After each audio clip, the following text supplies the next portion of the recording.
Ukibona ubururu n'umweru nta kindi kiza mu mutwe w'umunyarwanda uretse ikipe yashenguye benshi, ishimisha benshi, ikanezeza benshi, kuko ntawe igitera indwara y'umutima cyangwa imutere depresiyo, ahubwo ibibakiza.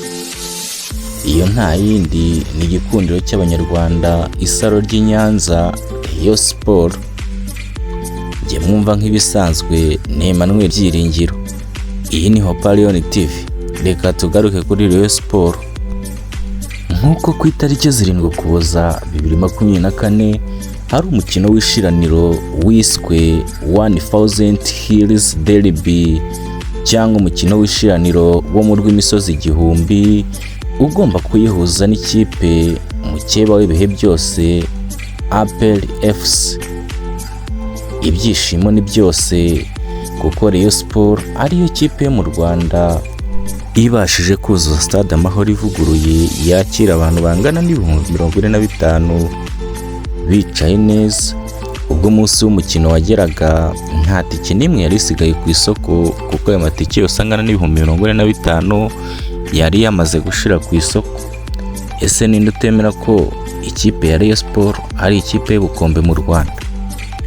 Muri uyu mwaka w'imikino 2024-2025 Rayon Sport igiye gukina derby iyoboye urutonde rw'agateganyo rwa shampiyona y'u Rwanda n'amanota 29 yose.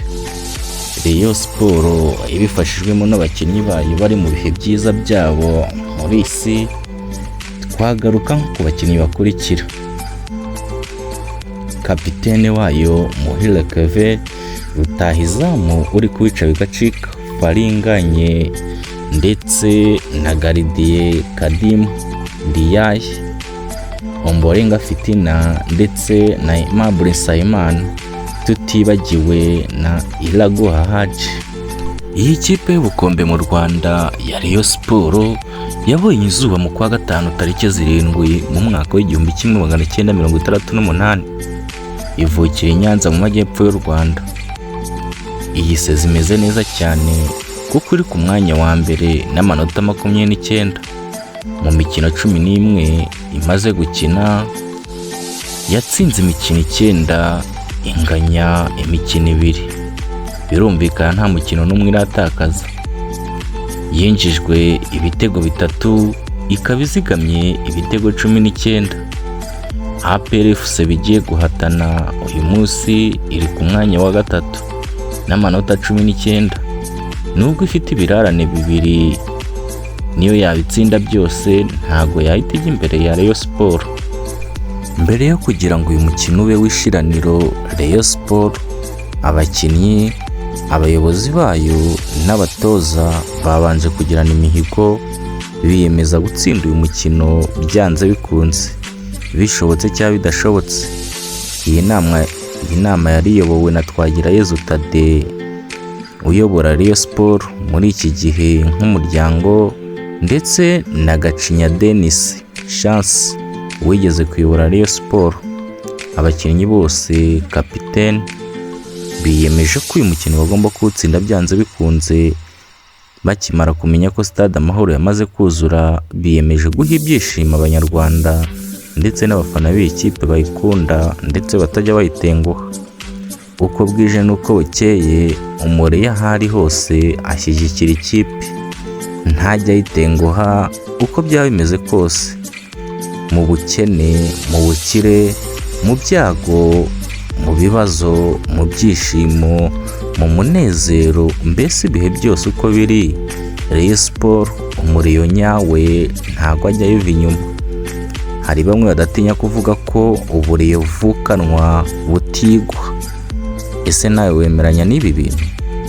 Nanjye niko mbibona. Njye mbona ko n'umwana ahari mu nda iyo yumvise Rayon Sport arishima, ibineza neza bikamusaba. Ese ikipe y'ubukombe ikunzwe na benshi, bamwe bakunda kwita ikipe y'Imana, ninde uzayihagarika? Iri mu bihe byiza byayo, mureke tuyishyigikire, tuyihore inyuma, kuko ni ikipe yacu, ni ikipe y'abanyarwanda, ni ikipe itanga amahoro ndetse n'ibyishimo.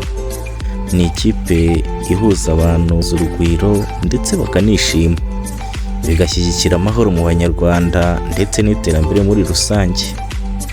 Dushyira hamwe nk'abareyo.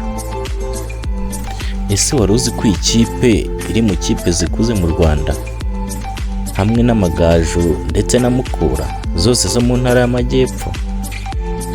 Iyi kipe imaze imyaka myinshi mu Rwanda, bamwe ntibatinya kuvuga ko Ferwafa yabayeho nyuma ya Rayon Sport.